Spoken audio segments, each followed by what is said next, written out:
नमस्कार, मी अक्षय आणि स्वागत आहे आपल्या सगळ्यांचं बोध डॉग्स या युट्यूब चॅनलमध्ये. नुकतंच सरकारने जारी केलं की पेट्रोलमध्ये 30% इथेनॉल ब्लेंडिंग केलं जाईल.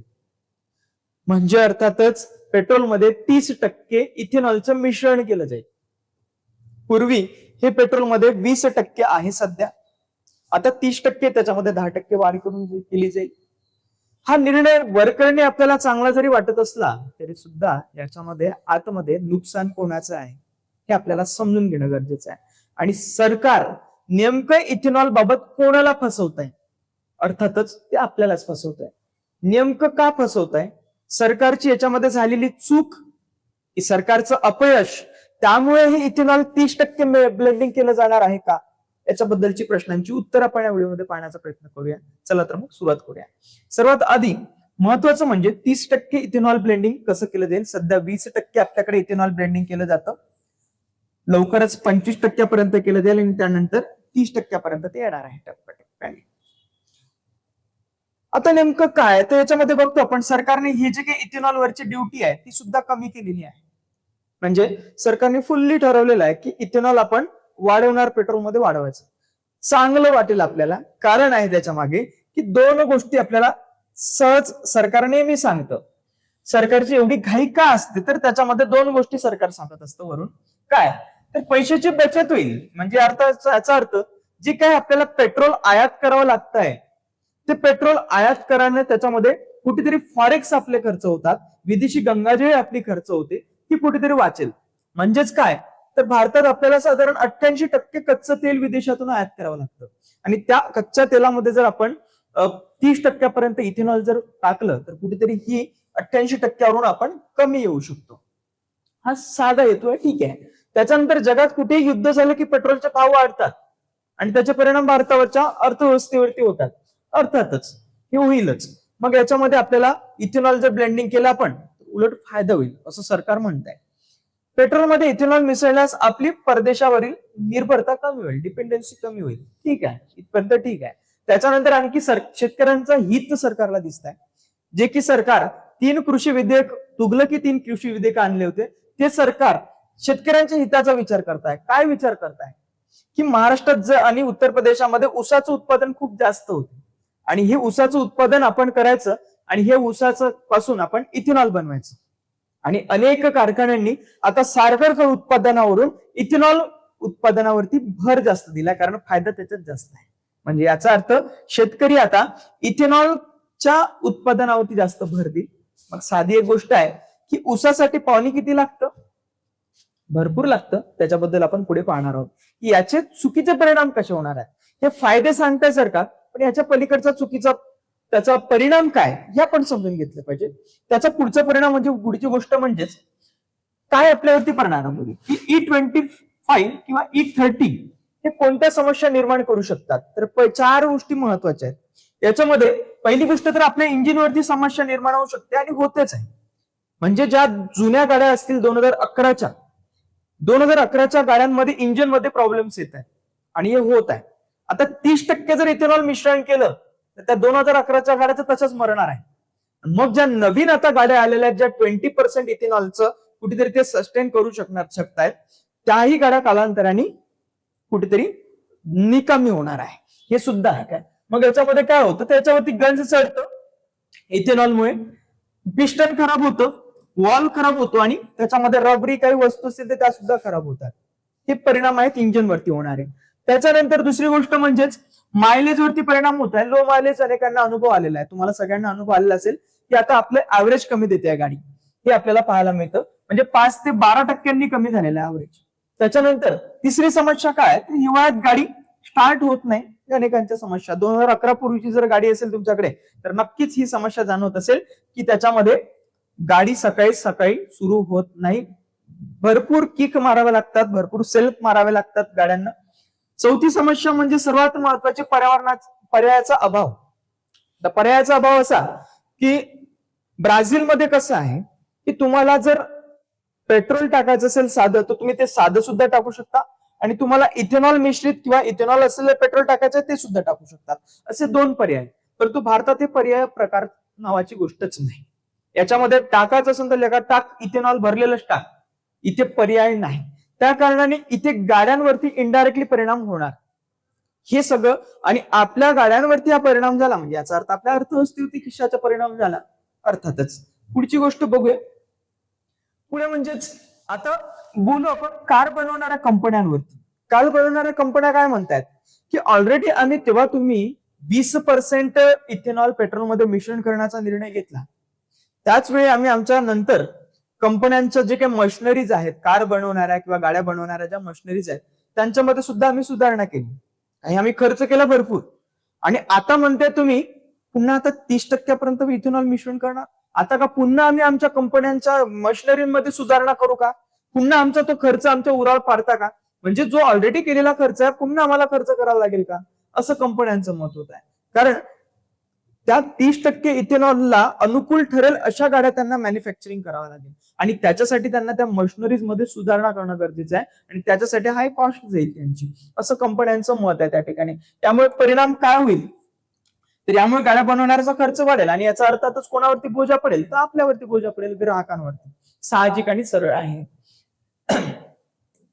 पुढची गोष्ट बघूया की कार बनवणाऱ्या कंपन्यांचं झालं, त्याच्यानंतर भारत आणि इथेनॉल यांची आकडेवारी काय सांगते. आता बघा, फार या ठिकाणी खरा ट्विस्ट आपल्याला पाहायला मिळेल. सरकारची जी काही त्याला आपण हुशारी म्हणतो, हुशारी म्हणण्यापेक्षा ती नालायकी आहे एका अर्थाने. ही नालायकी सरकार काय करताय, सरकारची चूक झाकण्यासाठी तरी नालायकी नाही ना 30% इथेनॉलची. याचं उत्तर आपल्याला पुढच्या स्लाइड मध्ये पाहायला मिळेल. बघा, आता भारताला पेट्रोल मध्ये साधारण 20% इथेनॉल मिक्सिंग करण्याचं आपलं उद्दिष्ट आहे. आपण 20% इथेनॉल मिश्रण करतो, ठीक आहे. आता यावर गोष्टीने जर बघितलं तर दरवर्षी साधारण आपल्याला 10 ते 11 अब्ज लिटर इथेनॉलची गरज असते. वर्षाला 10 ते 11 अब्ज लिटरची गरज असते आपल्याला. परंतु आपली क्षमता त्याहीपेक्षा दुप्पट आहे इथेनॉल बनवण्याची. भारताची सध्याची इथेनॉल बनवण्याची जी 2025 पर्यंतची क्षमता जी आहे तर ती 20 अब्ज लिटरची क्षमता आहे. गरज आपली 10 ते 11 लिटरचीच आहे, 10 ते 11 अब्ज लिटरचीच गरज आहे, परंतु क्षमता आपल्याकडे 20 अब्ज लिटरची आहे. म्हणजे याचा अर्थ आपल्याकडे खूप जास्त पेट्रोल इथेनॉल बनवण्याची क्षमता आहे आणि भविष्यात 2026-27 मध्ये 15% याच्यामध्ये वाढ होणार आहे.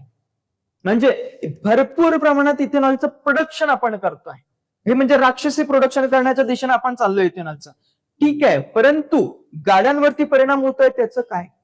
मग त्याच्यानंतर पुढची गोष्ट म्हणजे शेतकऱ्यांचं जे आपण सांगितलं त्याच्याबद्दल सुद्धा आपण बघणार आहोत की इथेनॉलचा विस्तार का बनली आहे, आर्थिक अपरिहार्यता. त्याच्यामध्ये इथेनॉल 30% मिश्रण करण्याची सरकारवर अशी काय मजबुरी आली, त्याचं उत्तर इथे आहे. कारण सरकारनं जे इथेनॉल बनवण्याचा गुंतवणूक जी आहे इथेनॉल मध्ये कंपन्यांमध्ये ती 40,000 कोटी रुपयाची गुंतवणूक केलेली आहे. आणि ही 40,000 कोटी रुपयाची गुंतवणूक कुठेतरी सरकारला गळ्यातली हड्डी बनलेला दिसून येतो आपल्याला. एवढा पैसा खर्च यामध्ये केलेला आहे. यामध्ये अनेक ठिकाणी कर्ज दिलेलं आहे, अनेक कंपन्यांना, इथेनॉल बनवणाऱ्या कंपन्यांना कर्ज दिलेलं आहे. ही गोष्ट आपल्याला याच्यामध्ये दिसून येतात. सरकारने हजारो कोटी रुपये सॉफ्ट लोन कर्ज या ठिकाणी दिलेले आहेत. म्हणजे ही गुंतवणूक साधी नाहीये, 40,000 कोटीची गुंतवणूक आहे. ही 40,000 कोटीची गुंतवणूक वाचवण्यासाठी सरकार आपल्या सगळ्या ग्राहकांवरती 30% इथेनॉलचं बर्डन टाकताय. मग हे इथेनॉलच्या कंपन्या कोणाच्या आहेत?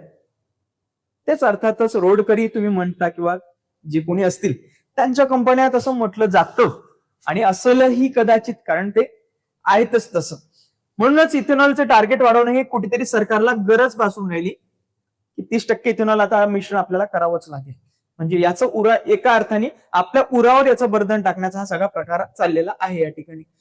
त्याच्यानंतर प्रश्न येतो शेतकऱ्यांचा. शेतकऱ्यांच्या बाबत जर म्हटलं तर एक विचार करूया आपण की शेतकऱ्यांना याचा फायदा होणार आहे असं सरकार सांगतं. शेतकऱ्यांना काय फायदा होणार आहे?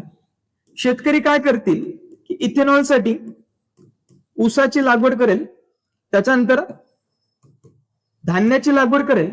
परंतु हे ऊस आणि धान्याचं जे लागवड करणार आहे तर ते उपभोगासाठी घेणार आहे का? उपभोगासाठी लागवड करतील का? तर नाही, ते इथेनॉलसाठी लागवड करतील. इथेनॉल बनवण्यापासून. मग इथेनॉल जर याच्यापासून बनवणार असेल तर मग खाणार काय?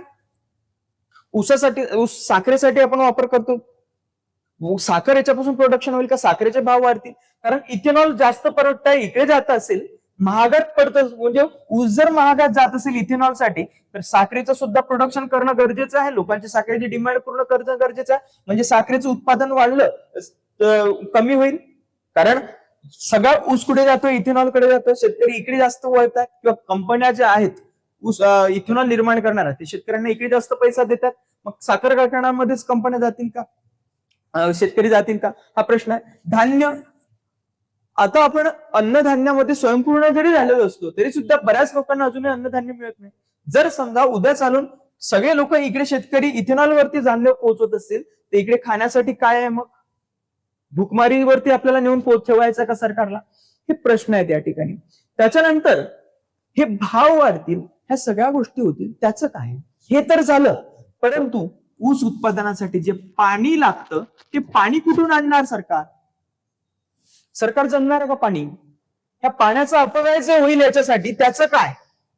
ह्यासाठी आपल्याला बॅलन्स विचार करणं गरजेचं आहे, की शेतकरी जरी तुम्ही फायद्याचा हिताचा विचार करत असाल आणि किंवा अर्थव्यवस्था जरी विचार करत असाल की आपले खूप सारे पैसे वाचणार आहेत, तर हे सुद्धा कुठेतरी विचार केला पाहिजे. पर्यावरणाचा सध्या आधी डोळ्यासमोर ठेवलं पाहिजे. शेतकऱ्यांचं हित तर असावंच, त्याबद्दल दुमत नाही, पण त्यासोबतच ग्राहकांचं सुद्धा हित जपलं पाहिजे.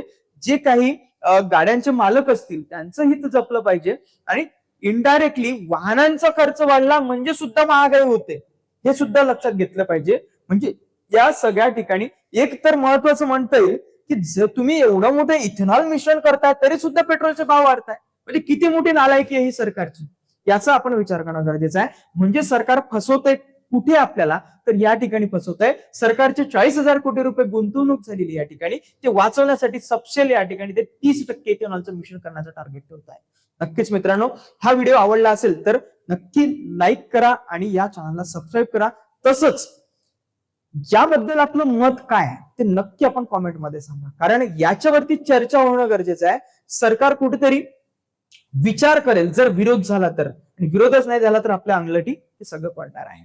तर या ठिकाणी थांबतो. धन्यवाद.